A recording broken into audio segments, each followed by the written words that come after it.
Ang sikreto ng mainam na buhay nasa Diyos.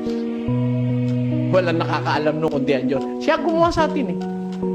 Matuto ka lang makontento. Mahirap ka. Learn to be content of what you are and you will be contented. Diba? Makontento ka lang kung ano ka. Kaya ako, ganun ang aking paniniwala eh. Gaya ni San Pablo, sa 4 ng Filipos, ganito ating mababasa. Marunong akong magpakababa at marunong naman akong magpakasagana.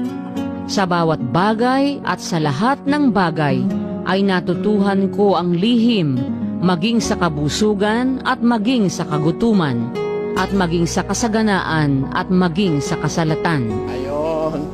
Marunong akong sagana, marunong din naman akong mahirap. Marunong akong masalat, marunong naman akong marami. Tayo, kontento siya. O pagka kontento ka, may problema ka ba? Wala. Kano kita mo?